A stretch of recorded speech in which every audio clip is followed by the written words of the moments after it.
మాట లేదండి నన్ను మన్నింతురు, ఆ మాట చెప్పకూడదు ఎవరు కూడా. గుళ్ళోకి వెడితే పాపాలు పోవు, అనుభవించి తీరాల్సింది. 100 గుళ్ళు తిరిగినా పోవలసింది, పోవండి. గుళ్ళో కడితే పాపాలు పోతాయి, వ్రతం చేస్తే పాపాలు పోతాయి, దర్శనం చేస్తే పాపాలు పోతాయని దయచేసి పండితోత్వంలోకి నమస్కారం పెట్టి చెబుతున్నా. ఈ వాణి ప్రపంచమంతా వినపడుతుంది రికార్డింగ్ కారణంగా, కాబట్టి నమస్కారం చెబుతున్నా. ఇది అపవాచకం కింద పరిగణించండి. చెప్పకండి ఈ మాటని, చెప్పకండి. దానివల్ల పాపాలు పెరుగుతున్నాయి.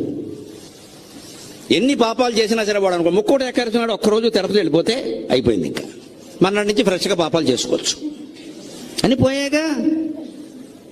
ఈ చిట్టా మార్చేసినంత తేలిక కాదండి ఈ చిట్టా. అంత తేలిగ్గా ఎవరు చెప్పలేదండి ఇక్కడ.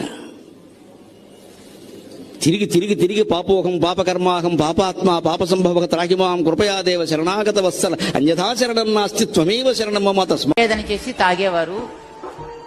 కానీ ఒకనాడు నేను ఆ గణపతి దగ్గరికి వెళ్ళి నమస్కారం పెట్టుకుందామని వెడితే ఆ గణపతి ఒంటి మించి ఒక బొజ్జింక పాకుతోంది, కాక్రోచెస్. అది ఒకటి పాకుతోంది. కొంతసేపు నేను చూసా, అది దాని మీద తొలగించుకుంటాడేమో వినాయకుడని. ఏం చేయలా. అప్పుడు నాకేమనిపించిందంటే, ఒంటి మీదుండే కనిపించే ఒక బొద్దింకనే తొలగించుకోలేనివాడు కనిపించని మన మీదుండే పాపాలని ఏం పోగొడతాడీనా? సనాతన ధర్మం ఎప్పుడు కూడా ప్రాణం లేని విగ్రహాలకు పూజ చేయమని చెప్పలేరు. 32 ఆగమాల ప్రకారంగా నేను చెప్తున్నాను. ప్రాణం లేని ఒక శిలను శిల్పంగా చేసి ఆ శిల్పంలోకి సకల జీవకళలతో భగవంతుని ఆవాహన చేసిన తర్వాత, స్టెథోస్కోప్ తో చెక్ చేసిన తర్వాత, ప్రాణం వచ్చిందని నిర్ధారణ అయిన తర్వాత సర్వోపచారాలతో పూజ చేసిన ఘనత మనది. ప్రాణం లేని విగ్రహాలకు మనం పూజ చేయం. ఎన్ని క్షేత్రాలు దర్శించినా, ఎన్ని చోట్ల స్నానాలు చేసినా మీ పుణ్యాలు పాపాలు ఏవీ పోవండి. మీ మనస్సులోంచి మీరు పోగొట్టుకోవలసిందే ఖచ్చితంగా. 100 మంది ఖండించినా ఇదే సత్యం, ఇదే సత్యం, ఇదే శంకరాచార్య చెప్పిన సత్యం. ఎక్కడికి వెళ్ళక్కర్లేదు. మన బలహీనత వల్ల తిరుగుతూ ఉంటాం యాత్రలన్నీ. ఇక్కడ 11 లింగాలు చూసా, ఇంకోటి చూడాల. 11 చూసి ఏం చేసి ఇంకోటి చూడకపోతే నష్టం ఏమిటి? ఇప్పుడు 11 చూసి ఏం చేసావు? 11 చూసినా మన బుద్ధి అలాగే ఉన్నప్పుడు 12 చూసినా అలాగే ఉంటుంది. ఇంకెందుకు వెళ్ళడం దండగా? ఈ ఆలోచన రావాలి. జ్ఞాన మార్గం అంటే అది. ఎంతసేపు గుడి గొప్పది, దేవుడు గొప్పవాడు, దర్శనానికి వెళ్ళిపోండి అంటే అయ్యా తొక్కేసినట్లే జరుగుతాయండి.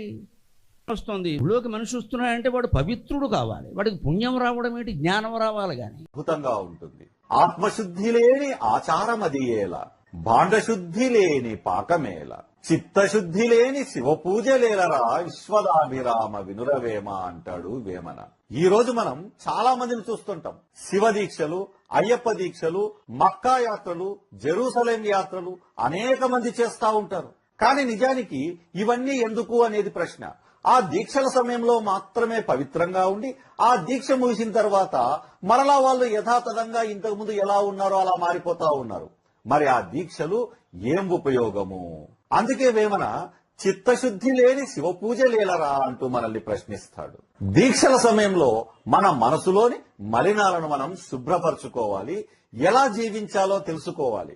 దీక్షలు ముగిసిన తర్వాత నువ్వు ఏదైతే నేర్చుకున్నావో, ఎలా జీవించావో దాన్ని కొనసాగించాలి. అలా కొనసాగించకపోతే అది చిత్తశుద్ధి లేని శివ పూజలా మారిపోతుంది అంటాడు వేమన.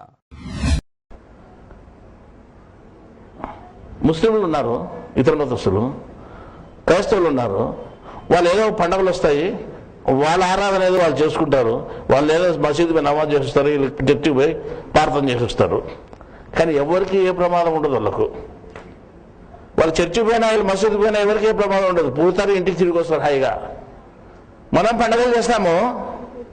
ఇలాగ మన పండుగ పోతే 10 మంది పోతే 11 వస్తాడు, నమ్మకం లేదు, వాడు ఎట్టిపోతాడు. ఎంతమంది చచ్చిపోయే సంవత్సరం చెప్పండి.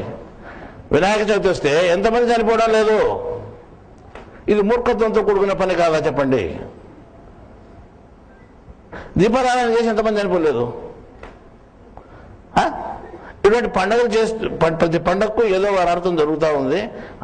అనర్థాలు చేసే పనులు చేస్తున్నారు.